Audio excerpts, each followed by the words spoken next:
વાહ, આજે નાસ્તામાં મારા મનગમતા બાજરીના થેપલા છે. અને હા, આ તુલસી આદુનો ઉકાળો પણ પી લેજે.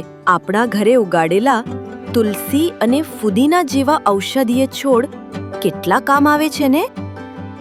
એકદમ સાચું દાદી. અને ગઈકાલે જે શાક બનાવ્યું હતું તે પણ ઓર્ગેનિક શાકભાજીનું હતું ને? હા બેટા, અને આપણે ભોજનમાં રોજ કરતા 10% ઓછા તેલનો ઉપયોગ શરૂ કર્યો છે.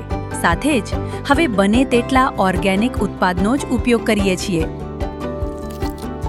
બાળકો, આજે આપણે તમારા ઘરમાં પર્યાવરણને અનુરૂપ કેવા કાર્યો થાય છે તેની ચર્ચા કરીશું.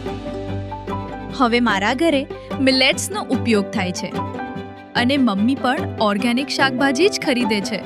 અમારા ઘરમાં લીમડો, તુલસી, ફુદીનો જેવા ઔષધીય છોડ ઉગાડ્યા છે. ખૂબ સરસ પ્રકૃતિ. બીજું કોઈ? મારા દાદા ગામડે ગાયના છાણમાંથી ખાતર બનાવે છે અને હવે તેઓ રાસાયણિક ખાતરોનો ઉપયોગ નથી કરતા. અમે અમારા બગીચામાં અનેક વૃક્ષો વાવ્યા છે જેથી પ્રદૂષણ ઓછું થાય અને તાજી હવા મળે. આ બધા પ્રયાસો નાના છે પણ તેની અસર ખૂબ મોટી છે. મારું પેટ ભરાઈ ગયું.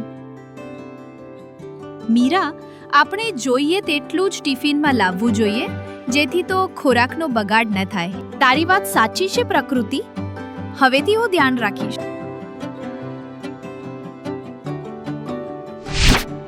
અમારે રોજ શાકભાજીનો ખૂબ કચરો નીકળે છે. શું કરવું એ જ સમજાતું નથી. આંટી, તમને ખબર છે રસોડાના કચરામાંથી આપણે ઘરે ખાતર બનાવી શકીએ છીએ? એ કેવી રીતે? પહેલા શાકભાજી અને ફળોના ટુકડા, ચાના પાંદડા, કોફી પાવડર સહિત રસોડાના વિવિધ ભીના કચરાને એક મોટા કન્ટેનરમાં ભેગા કરો. આ કન્ટેનરમાં નીચે એક નાનું કાણું પાડો જેથી વધારાનું પાણી નીકળી જાય.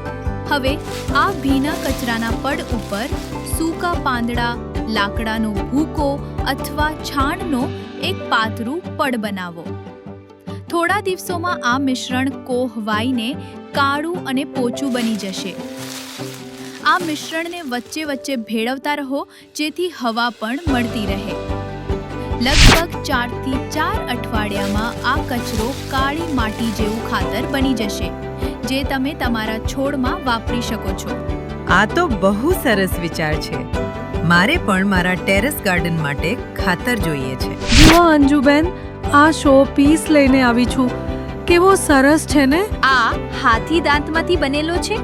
હા, બહુ મોંઘો છે અને સુંદર પણ. મંજુ માસી, આપણે જંગલી પ્રાણીઓની ચામડી, દાંત કે રૂંવાટીમાંથી બનેલી વસ્તુઓ ક્યારે ખરીદવી ન જોઈએ. શો પીસ બનાવવા નિર્દોષ પ્રાણીઓને મારવામાં આવે છે. અરે પ્રકૃતિ, હવે હું આવું કશું નહીં ખરીદું. પપ્પા, આપણે આપણા વિસ્તારમાં એક ગ્રીન ક્લબ શરૂ કરવું જોઈએ. ગ્રીન ક્લબ એ શું હોય? જ્યાં બાળકો અને મોટાઓ બધા ભેગા મળીને પર્યાવરણ માટે કામ કરી શકે, વૃક્ષારોપણ કરી શકે, રસોડાના બગીચા કે ટેરેસ ગાર્ડન બનાવતા શીખી શકે.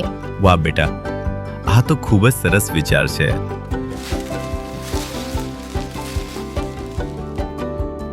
પ્રકૃતિ, આપણી આ ગ્રીન ક્લબ દ્વારા આપણે લોકો માટે એક ખાદ્ય બેંક અને કપડા બેંક શરૂ કરી શકીએ છીએ. બહુ સરસ વિચાર છે અર્જુન. અને આપણે પ્રાણી આશ્રય સ્થાનોમાં સ્વયંસેવક તરીકે પણ જઈ શકીએ, નહીં? હા, આ બધું જ સ્વસ્થ જીવનશૈલી અને ટકાઉ ખાદ્ય પ્રણાલીનો ભાગ છે. સવારના મિલેટ્સના નાસ્તાથી લઈને ઓર્ગેનિક શાકભાજીના વપરાશથી લઈને રસોડાના કચરામાંથી ખાતર બનાવવા સુધી આપણે જોયું કે સ્વસ્થ જીવનશૈલી અને પર્યાવરણ સંરક્ષણ એકબીજા સાથે સંકળાયેલા છે.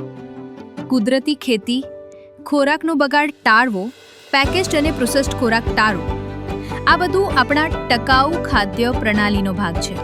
ભોજનમાં 10% ઓછા તેલનો ઉપયોગ, નિયમિત કસરત, યોગ, પ્રાણાયામ, ચાલવાની ટેવ, સમયસર આહાર અને પૂરતી ઊંઘ મેદસ્વીતાને દૂર રાખવા સહિત સ્વસ્થ જીવનશૈલી માટે મહત્વપૂર્ણ છે. આ બધા પ્રયાસો આપણને પર્યાવરણ અનુકૂળ જીવનશૈલીનો સંદેશ આપે છે. આપણા માનનીય પ્રધાનમંત્રી શ્રી નરેન્દ્રભાઈ મોદીનું મિશન લાઈફ પણ સ્વસ્થ જીવનશૈલી અપનાવવાની પ્રેરણા આપે છે. તો ચાલો આપણે સૌ સાથે મળીને આ પૃથ્વીને એક સ્વસ્થ અને હરિયાળી જગ્યા બનાવીએ.